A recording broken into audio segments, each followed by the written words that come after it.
mutange kandi muri mu bitambo kandi muri nabazima. Ni ukuvuga ngo mu bitambo ku bintu tugapfa. Ahubwo hari n'ikindi yaravuzemo numva gikomeye. Yaravuze ngo mubanze ngo Kristo nuza utapfuye nugera iwe ntupfe ngo ubigitambo ntari bukwemera. Ntabwo cyazamura umwotsi. Ariko kandi akababona kumva ko bavuze ko ari igitambo kizima ntago kiraza kwera nk'umwenda umesha usa neza. Abo bantu bikunda ntago bitanze. Ntabwo cyari igitambo. Kuko ukiri muzima ubutari witanga. Niki cyagaragaza ko uyu muntu yitirira atari yitanga ngo abe n'igitambo kandi kera gishimwa n'Imana. Rero utarihaye Yesu muri minsi mushitaragera iwawe ukajya mujyana muri rogi. Apfuye kuri byose. Yarapfuye kuri byose nta kintu gishobora kumubuza. Ngo bivuga ngo n'ubwa mbere bibaye kuri ingoma ya Yesu. Ubundi bitambo byose byavuga byapfuye. Ntabwo umukristo bamuhora ubusa. Ari ubusa nta ngororano yabona. Ariko kuko ari Imana yitegereze koko ko wapfuye. Kuko ibi byose tuvuga bigomba kuza Imana igomba kuza amareka agomba kuza kureba. Imana z'uburyo bwinshi zirahari kandi zose zirerekana ikirenze ko ikitwa umwuka ku mubiri cyose ni ikinyabushobozi. Wumve uko Uwiteka kuzira kuza gutandukana kwa undi w'abantu bavuze ngo Imana yanjye izaguhana. Niho iyo adatabawe na shitani ngo asohoze ico yavuze. Gutegereza ku Uwiteka ntikubonetse ariko kuko yahamagaye byanga bikuru. Ahubwo wese yinjira mu myuka y'urugomo kuvuga ngo reka mpamagara Imana yanjye zigirite ikwereke. Hamanutse shitani kuko nanga kuri 19. Imitima yacira havye ikene kururutswa n'ukawera. Turagarutse mu biganiro byacu tukorera kuri Beruro TV. Tugarutse kuri kamera za Beruro TV kugira ngo twongere tuganire ku ijambo ry'Imana. Ntabwo rero tugarutse twenyine, tugarukanye n'umutumirwa wacu, tugarutse mu kiganiro cyitwa ubuzima bw'umurokore. Tugiye rero kuganira hamwe n'umutumirwa wacu kuri ayo makuru meza y'ubutumwa bwiza bwa Yesu Kristo. Rero turagira ngo tumuhe karibu. Ngewe uyoboye gahunda cyangwa se ngewe ukumvikana kuri mikoro ndi Ntabanganyimana Andrea. Ni karibu rero, reka tumuhe ikaze nawe mukozi w'Imana vuga ubutumwa bwiza bwa Yesu Kristo n'ababibwire. Ni karibu. Muraho abo kuri Beruro TV. Nanjye nejejwe nuko mbonye umwanya wo guhura namwe tukaganira ku ijambo ry'Imana ku buzima bw'umurokore muri iyi minsi. Iyo havuzwe umurokore haba hari utari umurokore uhanganye n'umurokore. Izina ryanjye banyita Kiratabara Emmanuel. Haba ndi umuvugabutumwa bwiza bwa Yesu Kristo umwami wacu. Murakoze cyane rero kwibwira abantu kuri Beruro TV. Reka dushimire rero abantu badukurikirana kuri Beruro TV uko bwije nuko bukiye kutwereka ko badahwema kubana natwe. Yesu abaho mugisha aho bari hirya no hino mu isi mu bihugu bitandukanye. Reka rero tutamaze umwanya tubanze twishyira imbere y'Imana kugira ngo tubabwire uruhisho cyangwa se ibyo tuje kubaganiriza uyu munsi. Reka dusenge mu izina rya Yesu Kristo kugira ngo dutangire ikiganiro kuko ibyo tugiye kuvuga atari ibyacu. Niyo mpamvu tubanza kwishyira imbere y'Imana kugira ngo ariyo idushyigikira ibyo tuvuga kuko ari ibya Yesu. Niyo mpamvu tubanza kumuhamagara muri byo. Umwami Imana, reka dusenge rero. Umwami Imana, turagushimye mu izina rya Yesu. Tugushimiye ko twemereye kugira ngo twongere kubona uyu mwanya ukuza imbere yawe. Ni umwanya ugoye, ibyo tuba muri isi biratukurura bikaturusha imbaraga, bigashaka kugira ngo tuba ari byo tubamo gusa, ariko tubonye aka kanya keza. Turaguhamagaye ngo uzukabanemo natwe, uzudufashe muri kiganiro tugiye kuganira na bene data kugira ngo kitugire umumaro kandi nabo kibagira umumaro abacyumva none n'abazacyumva mu bihe bitandukanye. Yesu abafashe, ubane nabo Mwami Imana, ubagirire neza kandi natwe tugirire neza. Urakoze rero, nubane natwe kandi uzoe n'uburi gahunda mu izina rya Twizeye. Amen. Ni karibu rero mu kiganiro tugiye gukora, kiganiro tugiye kuganira ku magambo y'Imana. Turararika buri muntu wese uri hirya no hino ufunga ikiganiro kugira ngo afate iminota mike yumve icyo ubutumwa bwiza buvuga, yumve amakuru icyo Yesu amwifuzaho muri iyi minsi. rero ni karibu ubanze uduhe ku nsanganyamatsiko y'icyo tugiye kuganira kugira ngo tuganire mu izina rya Yesu. Reka tuganire ku magambo y'Imana avuga ku byo ubuzima bwacu muri iyi minsi ariyo aboneka mu Baroma 12. Turebe dusome ayo magambo. Reka rero dusome igitabo cy'Abaroma umurongo wa 10 mu gitabo cy'Abaroma ibice 12 umurongo wa mbere turaba tugejeje kuri 2. Reka dusome mu izina rya Yesu. Titi iravuze ngo imirimo ikwiriye imibereho ya gikristo. Umurongo wa mbere ukavuga ngo nuko bene data ndabinginga kubw'imbabazi z'Imana ngo mutange imibiri yanyu ibe ibitambo bizima byera bishimwa n'Imana ariko kuyikorera kwanyu kukwiriye. Kandi nimwishushanye n'abiki gihe ahubwo muhinduke rwose mugize imitima mishya kugira ngo mumenye neza ibyo Imana ishaka ari byo byiza bishimwa kandi bitunganye rwose. Yesu abaho umugisha. Nuko ijambo rivuze mu izina rya Yesu. Urumva no gutanga imibiri yacu kugira ngo ibe ibitambo bizima bishimwa n'Imana ariko kuyikorera gukwiriye. Bibiliya nikivuze iravuze ngo iyi mibiri nimara kuba ibitambo bizima ngo niko umva kuntu havuze ngo nuko rero bene data umurongo wa mbere nuko rero bene data ndabinginga kubw'imbabazi z'Imana ngo mutange imibiri yanyu ibi bitambo bizima byera bishimwa n'Imana ngo ariko kuyikorera kwacu gukwiriye. Ngo ariko kuyikorera kwanyu ubwo n'ukwacu gukwiriye. N'ukwacu buri muntu wese n'ukwiwe. Niba vuze rero ngo dutange imibiri yacu ibe ibitambo bizima ubundi muri makeya yenda reka tubanze turebe nk'iri jambo avuze ngo dutange imibiri yacu. Gutanga nko muri iri jambo rukumva wowe bari bashatse kuvuga iki ngo dutange imibiri yacu ibi bitambo bizima. Nende reka tuvuganire kuri ako kantu gatoya cyane bavuze ngo dutange imibiri yacu ibi bitambo bizima. No kuvuga ngo imibiri yacu tugiye kwihande Yesu kugira ngo yihinduke igitambo. Nta gitambo kizima kiba kiriho rero no kubanza gupfa. Umuntu apfate rero no gupfa kubyutunze kuko iyo umuntu igitambo gipfuye kuko abavuze ngo dutange imibiri yacu ibitambo bizima. Imibiri kuki yavuze imibiri kuki Paulo yandikiye bano Baroma ababwira ngo nuko rero bene data ndabinginze urumva ngo kubw'imbabazi z'Imana yabivuze bikaka bitsindagira cyane ngo kubw'imbabazi z'Imana mutange imibiri yacu dutange imibiri yacu ibi kandi ngibe ibitambo bizima. Ubwo twafatira ku urugero bagitamba intama ntabwo iyi ntama yatambwaga iby'ubwatsi yabaga ikibwitayeho. Niko nimba twemera gutanga imibiri yacu ibi bitambo bizima bishimwa n'Imana ariko kuyikorera bikwiriye kubw'imbabazi zayo. No kuvuga ngo twe tukimara kumva imbabazi zayo nizo duhita duhindukaho ibitambo twebwe ubwacu kugira ngo Uwiteka ibyo bitambo bimuhumurire nkuko umubavu wamuhumuriraga. Noneho imibiri yacu ariyo nsengero ze ayibemo nta kindi twirengeje ari utuyobora. Ubwo rero no kubanza gupfa ku mubiri kugira ngo upfe no ku bintu tunzi upfe no ku ntacyo wapfuye abarero. Siko bimeze aho ngaho biragaragara ko umuntu abaye umuntu wapfuye kuko nta gitambo kizima kibaho.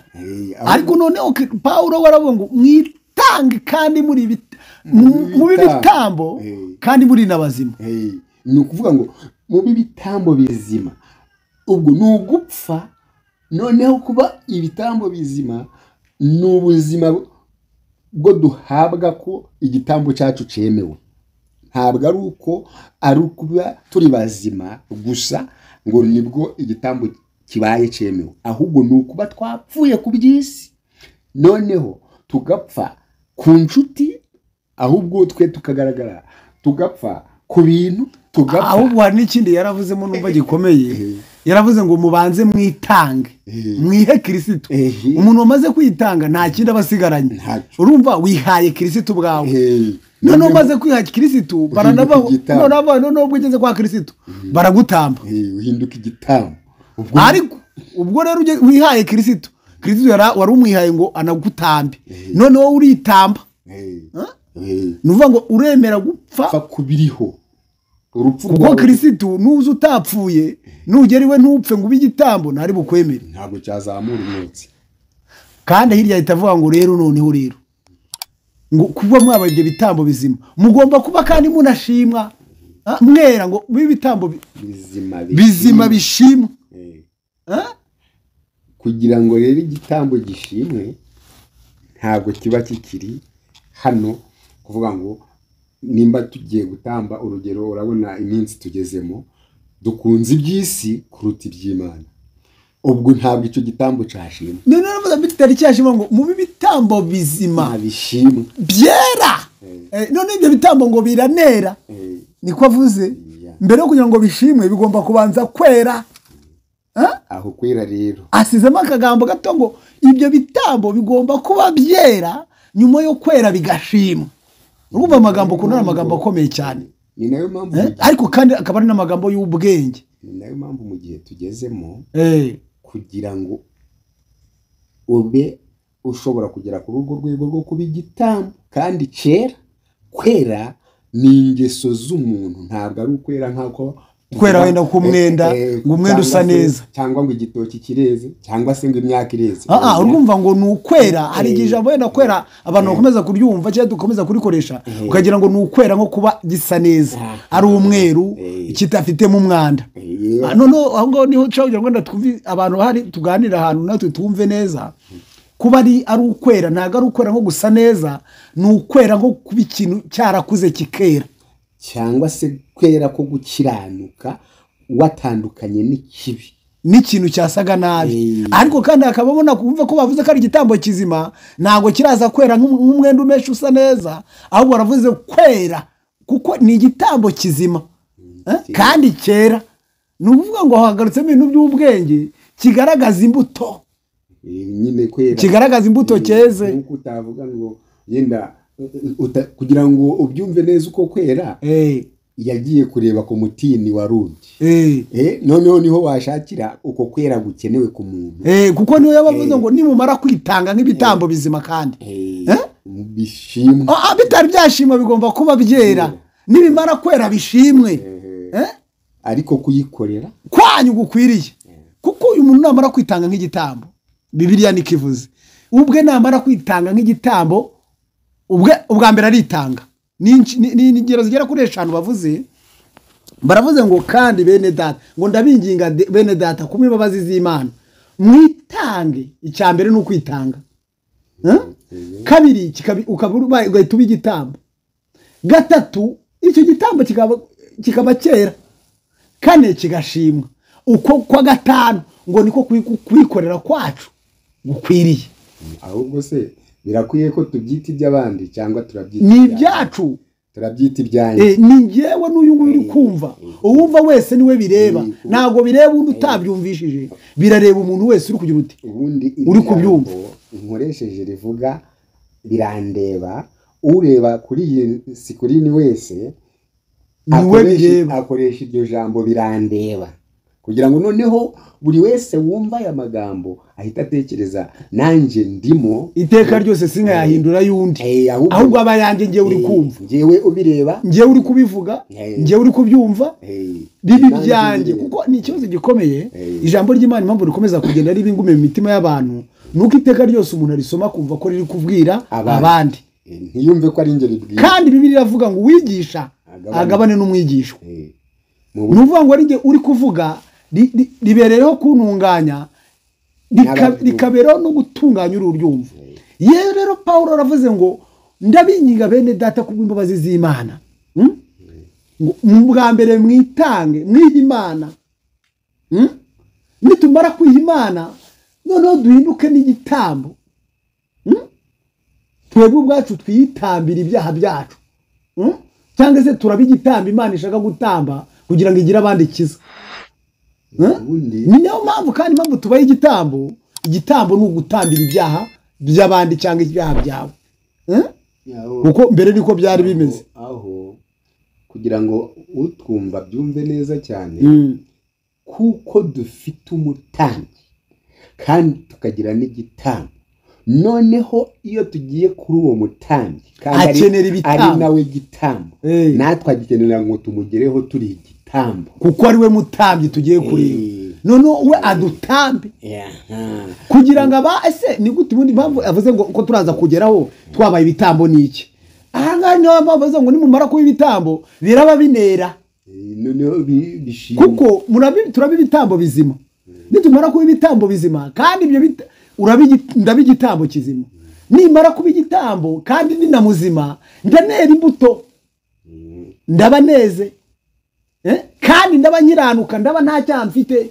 ahubwo aho niho dukwiriye gusuzuma kwera imbuto kwawe ni ukunyura mu zihe nzira kugira ngo tugaragare ko izi mbuto za Buregeya zigaragaye cyangwa se izi mbuto za Manweri zigaragaye tuzifata dute kuko iyo tugeze ku giti kiri kwera turazibona twagera ku gitoki cyeze tukakibona ko cyeze none umuntu we tumureba dute ko yeze aho ngaho rero niho kandi atangiriye niho Pawulo atangira avuga ngo nuko bene data ndabinginga kubw'imbabazi z'Imana kugira ngo bwa mbere mwitange mwihe Kristo ni ukuvuga ngo ahangaha niyo mpamvu ku ngingo ku gace ka gatatu asa n'uvuze muri iri jambo iyo ubaye utitanze nta nubwo wabasha kwera kubera icyo utakwera kuko niwitanze niwihaye Kristo iyo umuntu amaze kwiha Kristo nta kindi yisigarira ibintu byose biri muri we biba bibaye bya Kristo aho rero nawe ubwe kugira ngo tumenye izo mbuto uko twazisoroma iyo igitambo kimaze kugaragara wabaye igitambo ibyo wari ufite biba bihindutse imbuto zawe zeze kuri icyo gitambo wibuke kandi kuri muzima nyine uri muzima nyine turagusoroma ukiri muzima uri igitambo cyapfuye mu buryo bw'umwuka ariko mu buryo bw'umubiri ni kizima ese mu buryo bw'umwuka kandi ni hehe muri kamere wapfuye ntabwo kuko hepfo kuri uyu murongo wa 2 wibuke ko hariho batubwiye ngo nimwishushanye n'abantu bahari iki gihe igihe iki turimo kuko kimeze kuko ukibona hanze aha urumva kuntu hese hasobanura neza muramenye rero bakuru nimwishushanye n'abiki iki gihe kibi ahubwo mwitange hejuru ahubwo mwitange mwihe Kristo kugira ngo mube mubaye ibitambo bizima byera kuko mbere yo kugira ngo bishimwe birabanza byere bishimwe n'Imana ariko kwikorera kwacu gukwiriye aha rero niyo mpamvu umuntu agomba kuba atishushanya n'abantu baryari b'iki gihe kibi iyi minsi ese ubundi abantu b'iyi minsi yabivuze ko bazaba bikunda bakunda impiya abo bantu bikunda ntago bitanze ntabwo ari igitambo ntago bigeze bitanga ibya mbere kuko barikunda nta nubwo kandi bashobora kwera abo ni ab'iki gihe iki gihe kigoromye ku ijambo ry'Imana ariko mu by'iterambere kiragororotse kigororokeye abakora batyo batari ibitambo ab'iki gihe batari babi ibitambo ariko igitambo nyirizina ntikigororotse haleluya amen ni ibintu byumvikana koko niba Yesu aciye muri Pawulo akagera kuri uyu murongo wa 2 avuga ngo nuko rero bene data muramenye ngo kandi nimwishushanye n'ab'iki gihe kibi ahubwo muhindukire rwose mugize imitima mishya kugira ngo mumenye neza ibyo Imana ishaka ari byo byiza bishimwa kandi bitunganye rwose urumva amagambo meza yavuze aho ngaho rero ni ikibazo gikomeye kugeza ubu ngubu ubona ko abantu turi kuvuga Yesu ariko tutarigize dute tutarigeze twitanga ngo nitumara kwitanga ubu ntabwo umuntu ashobora kuba igitambo atari yitanga urabona bishoboka byashoboka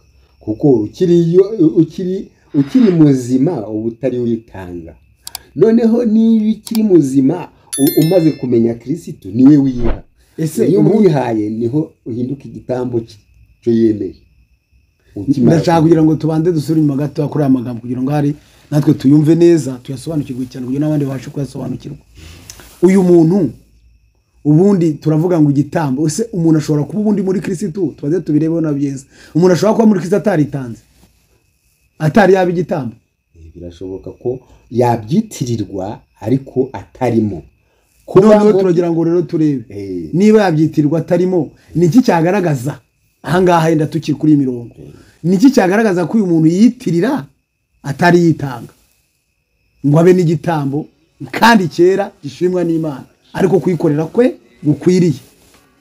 Ibimenyetso ushobora gushakira kuri uyu muntu utari witanga, icyambere ntiyera, ubwo tutarajya kukwera kwitanga byonyine, kuba yitirirwa Kristo ariko atari yitanga, ni ukuvuga ngo igihe cyose umuntu aba ari muri kamere ye aba atari yitanga. Kwitanga ni ugutanga iyi kamere y'umuntu nge, noneho nkafata kamere ya Kristo ubwo mba mwihaye, ubwo bumwihaye aho gabutangira, noneho iyo kamere yanjye irapfuye hagiyemo kamere ya Kristo ubwo ndamwihaye. Noneho kugira ngo ngere ku rwego rwo guhinduka igitambo, ubwo nimba mwihaye ibyo narindi kwita ibyanjye bihindutse ibyande ibya Kristo. Ubwo noneho nimara gutambwa ni naho ndaba ngeze kuri rwa rwego rwo kuvuga ngo mbese iyo umuntu iyo itungo ripfuye ari cyo gitambo, hari ibyo riba rikireba hanze, oya riba ryapfuye. Ese none nanjye nageze kuri urwo rugero rwo kuba ibyo hanze ntakibireba, ahubwo nabireba nkabibonamo Kristo kuruta uko nabirebaga ndi muri kamere. Yes. Aho rero niho umuntu kwitanga kwa mbere ni ugutanga kamere yanjye ngafata iya Kristo ikaza muri njye, kuko ari nawe mutambyi akaba n'igitambo.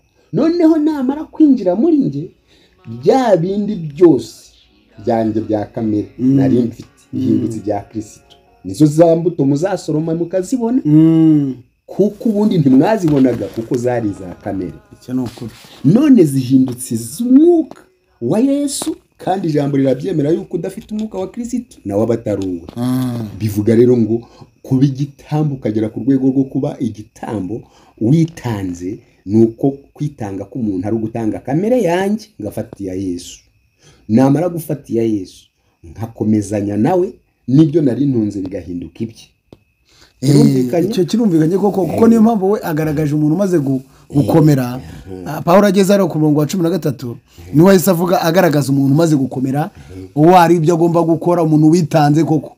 Umuntu uvuga ngo umuntu utari witanga ntabwo ibintu ashobora kubikora, umuntu utari wabigitambo ntabwo ashobora kubikora. Hano ku 13 yaravuze ngo ari nyine Baroma umurongo wa 13 12-13 aravuze ngo mugabanye abera uko bakennye, mushishikarire gucumbikira abashyitsi. Rero utarihaye Yesu muri iyi minsi, mushitaragera iwawe ukajya mujyana muri rogi. Impamvu mujyana muri rogi ariko ubundi urebe munyamukuru ari yiyi, nuko ari kamere mba ntunze, utinya ko yanakwiba, kandi ngatinya yuko bamushaka nkuko kwa Loti babashatse. Bigatuma noneho mvuga ngo wenda yaba ari n'igisambo k'umushyitsi ntabwo umuzi neza, wowe ufite amakenga kuvuga ngo umushyitsi haba hari abandi bari inyuma y'akaza kuneza ibyago, ahubwo reka kumugiriye imbabazi reka mucumbikishije muri rogi, ngiye gupangisha rogi aryame iyo ngiyo. Rero ni imbabazi zabihehe, ntabwo ari imbabazi z'Imana. Kandi mu byo turarikirwa hano Pawulo agaragaje, ntabwo igitambo cyangwa uwihaye Kristo akora bene icyo. None uyu muntu aramutse akugiriye nabi kandi yaje gucumbikisha, ubwo ni ukuvuga ngo kandi bagomba no kumujyana hari za kamere nizaba yasoroma. None se ubwo ntiwaba ubuze ubwenge? None kugira ubwenge ni uko wata mwene so hanze, kandi ari umushyitsi utabizi ko ibyo gukizwa utanabizi cyane. Arega icyo nujya mu nshingano zitwa urukundo uzasangamo ngo ntirutekereze ikibi ku bandi. Noneho igihe cyose watekereje ikibi ku bandi, ubwo Yesu aba ari kure yawe. Muri make ntabwo wigeze ubigita, ntabwo witanze, kuko hano Pawulo ntabwo agaragaje umushyitsi niba ari umupagani cyangwa n'uri umukristo, ahubwo we ahagaze mu rukundo, avuga ati umushyitsi wese uzaza ntutekereze ikibi ku bandi. Ubwo rero nugera naho Eh. ku rukundo ntirushaka n'ibyarwo Kubera kuko iki? rwo rwagize rute ubwo- hejuru yaritanze aba n'igitambo aba n'igitambo ubwo nuvuga ngo yarapfuye kuri byose yarapfuye kuri byose nta kintu gishobora kumubuza ubwo bivuga ngo ukwiriye kumwakira rero utiriwe witega uwo mutego wo kumutekerezaho ikibi kuko igihe cyose umutekerezaho ikibi Abakristo umaze kugwa mu mutego wa kamere muri make ubwo uvuye wandi wari warapfuye arongera yazutse ni uvuga ko anajukiye muri shitani none iyo utazukiye muri Yesu ni muri shitani kuko hano baravuze ngo ugomba kwitanga ukaba igitambo kandi kizima igitambo kivuga ariko ni ubwa mbere bibaye kuri ingoma ya Yesu ubundi ibitambo byose byambaye kuba byapfuye ariko Kristo wari gushaka igitambo noneho kiba kinavuga ari kizima kirizima kiriho ariko kandi nibyo impamvu ashaka ko umuntu aba igitambo kizima nuko nawe yabaye igitambo kandi akaba ari muzima kuko yaranapfuye aranazuka nyine yitambiye ibyaha byacu ariko kandi ni na muzima ari nayo mpamvu umunsi wanjye witwa gutanga kamere yanjye ubwo ndayipfaho ubu urabupfuye noneho kuzuranwa na Kristo nuko nafashe imico ye ya mico mfashe ya Kristo niyo itangiye gukorera muri njye noneho rero mbayeho kuko yazutse muri make umuntu wese ugeze kuri umurongo wa kabiri kandi akabona ari kwishushanya n'abantu b'iki gihe ubwo aba yavuye mu murongo abantu b'iki gihe badashobora gucumbikira umushyitsi abantu b'iki gihe bifuza bareba ikibi ku bandi muri make basohoreweho n'ubuhenebere buteye ubwoba bwo mu minsi y'imperuka bwitwa kwikunda gukunda impiya kwirarira kwibona kwikakaza ibyo byose byavuzweho ko abameze batyo cyangwa ibimeze bityo ujye ubitera umugongo uzapa nyine Pawulo yagiye agaragaza umuntu umaze kwitanga ukuntu agomba kuba akora hano 14 harongera aravuze ngo ababagambanira mubasabire umugisha mubasabire ntimubavume bari kubagambanira muranabazi ariko mubasabire kandi mubasabire umugisha ntimubavume ubu ni Pawulo uri kugaragaza ko cya gitambo wa umuntu kuko yabaye igitambo we ntago aba kibasha igitambo niki yitukana riga cyarapfuye ya kamere yo yarapfuye bisaba ngo rero mu gihe cyose ubona iri kuzuka jya urwana no kubita uyica kandi koko nibyo biragaragara umwami Yesu yaduha urugero rwiza n'abandi bamukurikiye batanze ingero nziza ko Stefano umudiyakoni wa mbere mu ipfa rye cyangwa mu icwa rye nigeze asabira abanzi be umuvumo yabasabiye umugisha ahabwira ati Imana abantu bari ko ntako bazi icyo bakora kandi kuko nibyo umuntu ugutukura umukristo ntago abazi ibyo akora umuntu ukugirira nabi yaba n'ukwica yaba n'ushaka gukora ikintu kibi icyo ari cyo cyose ntago aba akugiriye nabi kuko unarebye neza ni nko kugira ngo basuzume kuko hano dukurikira n'amagambo dusomye ni ukugira ngo n'Imana yitegereze koko ko wapfuye kuko ibi byose tuvuga bigomba kuza Imana igomba kuza amareka agomba kuza kureba kuko ko wakijijwe koko aho niho tugeze kuri iri jambo gupfa Yesu yaravuze ati ntimugatinye abica umubiri badashobora kwica ubugingo ahubwo mutinye uwica umubiri n'ubugingo akabyohereza muri Gehinomu kuko hano niyo mpamvu avuze ngo ababarenganya noneho ari kurenganya ariko reka tuwe dusobanurire ijambo wenda kurenganya hari igihe umuntu wenda yavuga kurenganya ngewe wenda uko numva kurenganya umuntu ugira ngo wenda ni ibintu byoroshye kurenganya numva ngewe ndi kumva ari ijambo rigaragara kuguhora ubusa nyine nta cyaha ufite ubundi umukristo we ntabwo kiriya twita ubusa aba ari ubusa baba bamuhoye ukuri sinzi ngewe ubwo nsa naho hari ntarahamanya na bamwe babyumva ariko nibashaka ijambo ukuri ntabwo umukristo bamuhora ubusa ari ubusa nta ngororano yabona ariko kuko ari ukuri bamuhoye uko kuri badafite noneho batari no kubona niko bamuhora noneho wakemera kurenganwa azira uko kuri ariko ntabwo abazize ubusa ahubwo azize ibyo batabona we kuri wari ukuri ari amafuti kandi niyo yabo reka wenda turebe nk'urugero rumwe ikintu bashobora guhora umuntu nk'ubu ngubu urumva reka tuvuge ngo hari ibihugu batemera ko umuntu asenga asakuza ariko we kuko yari ari gusenga asakuza ari no gusabira igihugu umugisha ariko bo bakumva ari urusaku ariko babangamira ko Daniel bageze kumubuza kujya Bibiliya igaragaza baramubuje kujya asenga ahubwo bakingura n'amadirishya nyine Daniel urabizi ko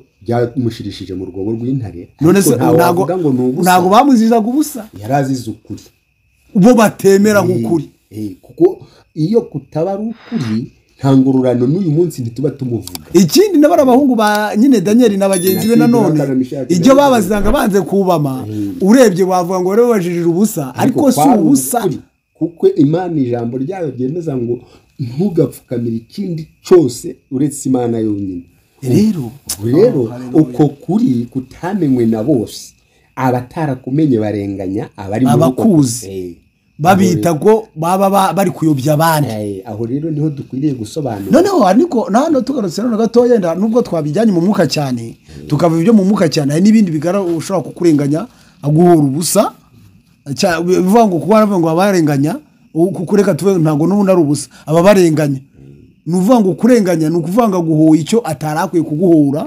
ubona ufite n'uburyo wakwidefandamo cyangwa se wakikuramo aravuze ngo ntugire uti Paulo aravuze ngo uwo muntu ntukamugire ntukamuvume ahubwo umusabire umugisha rero ukabona ko ni ingorane kuko twebwe b'iki gihe iki gihe nyine nk'uko Paulo yavuze ngo muri babe mu minsi imeruka dutekereza ukwacu gutandukanye ukumva ko wamubwira ati oya ahubwo unkoze kino Imana nsengera kwereka tugiye gutandukanya kumenya icyo tugomba kuzira nimba waramaze oya ariko wibuke nubwo si cyo kuzira hari umuntu bagirira nabi akabona bamurenganyije ariko kugira ngo avuge ngo Mana ubababarire kuko batazi ibyo bakora agahita avuga ngo Imana yanjye ngo ntabwo uyizi Imana yanjye ntabwo uyizi ngiraza kukwereka ngo Imana yanjye ntabwo bajya bayitunga urutoki mu jisho aho ngaho abagiye mu cyo bita kamera izutse ntabwo ari muri make ni shitani uvugiye ntabwo ari uko ari Imana iba yavuze ngo dukomezanye inzira ahubwo none se ko hari abasenga n'ubuvuze ngo ntabwo ari Imana ivuze ngo bakoranye inzira ko hari bahita bagusengera ikintu wari ubagiriye nabi ikintu kikakubaho buriya kiba kivuye gusenga witondera iki ururimi rurarema kurema rero ni ikintu cyose ururimi iyo rutaremye icyiza mu Mana rurema ikibi muri Satani kandi byose ni ukurema muri make uriya muntu bababwiye nabi agahita ababwira ngo Imana yanjye izabereka Imana igiye kubereka ntabwo ari Imana yitwa Uwiteka ubundi Imana z'uburyo bwinshi zirahari kandi zose zirerekana ikirenze ko icyitwa umwuka ku mubiri cyose ni ikinyabushobozi iyo rero iyo uvuze ngo Imana yanjye izakwereka ishobora kukwereka ari Imana y'ikigirwamana ishobora kukwereka ari Imana shitani ishobora kukwereka ari uguhana k'Uwiteka nako kurashobora kukwereka ariko buretse turebe uguhana k'Uwiteka guhora k'Uwiteka nako hano muri aba hano wenda reka tureno tunasoreza aho ngaho uvuze guhana k'Uwiteka wumva igiye kuberamo kubera ko nanone tuvuze ngo nuguhana k'Uwiteka ntabwo turaza guhita tubyemeranywaho bitewe n'impamvu ikurikira kuko hano yaravuze ngo ahubwo wumve nyine kuri 20 wumve igihe ihanira ntabwo ari uko umuntu abivuze avuze ngo Imana ngiraza kukwereka wumve igihe uko Uwiteka kuzira kuza gutandukana kwa undi w'abantu bavuze ngo Imana ngizaguhana aravuze ngo wumve igihe bitangirira niyo mpamvu ahubwo twese tubihurizaho ahubwo umwanzi wawe nasonza ni hano nyine turi mu gitabo cy'Abaroma hano 12 umurongo wa 20 ahubwo umwanzi wawe nasonza umugaburire nagira inyota umuha icyo anywa kuko nugira utyo uzaba umurunzeho amakara yaka ku mutwe urumva icyo avuze umwanzi wawe nasonza ugira ute umugaburire nagira inyota ugira ute umuha icyo kunywa kuko nugira utyo uzaba umurinzeho umuriro waka kuki ku mutwe aho rero ukumva ko bitandukanye noneho hasi kuri 20 haravuga ngo ikibi cye kukunesha ahubwo unesheje ikibi ikiza none wowe wamurunzeho amagambo kandi hejuru batwiyamye ngo tumusabire iki umugisha. aho kumurundaho amagambo nakubwiye yuko bikorwa na kamere uzutse, ntabwo ari umwuka w'Uwiteka ubumanukiye guhana, ahubwo kamere uzutse niwe ukoze, havumbukamo rya jambo ngo ntabaza. Noneho mu gutabaza niho iyo adatabawe na shitani ngo asohoze icyo yavuze, gutegereza ko Uwiteka ntikubonetse, ariko kuko yahamagaye byanga bikunda hari ikiboneka. Nuvuga ngo ni shitani wisoza aziye muri uwo mwuka, uyu nguyu nundi kuko ahamagare muri shitani, ahamagare muri kamere, kuko umwuka yagiyemo ntago ari umwuka w'ubugwaneza, nta nubwo ari umwuka w'urukundo, ahubwo wese yinjira mu myuka y'urugomo, kuvuga ngo reka mpamagare Imana yanjye zigirite ikwereke. Hamanutse shitani, kuko nanga kuri 19 bivuga neza, kuri 19 mu Baroma no hongera akabivuga neza, kuko 19 Baroma haravuga ngo bakundwa nimwihorere, ahubwo mureke Imana ihoresha uburakari bwayo, kuko byanditswe ngo guhora ni ukwanjye, ninjye uzitura ni kuwiteka avuga. Urumva? Ariko ngiye misa nabaza kandi nagomba guceceka, umwanzi wanjye yasonza nkagirane nkamugaburira. Aho rero niho bikomereye gusobanukirwa ngo umuntu iyo atari mu Mana aba ari muri shitani, utari muri shitani aba ari mu Mana. Ntaho umuntu agira ngo abe wenyine. Muri make biradusaba kugira ngo uru rugendo rutworohere. Dutangireho Paulo yatangira avuga ngo bakundwa, yatangiye avuga hano kubaroma ngo nuko rero bene data ndabinginga kubw'imbabazi z'Imana ngo mutange imibiri yanyu ibi bitambo byera bishimwa n'Imana, ngo niko kwikorera kwacu gukwiriye. Kimwe kigenda gihanganye n'ikindi iyo bitashimwe n'Imana ni shitani.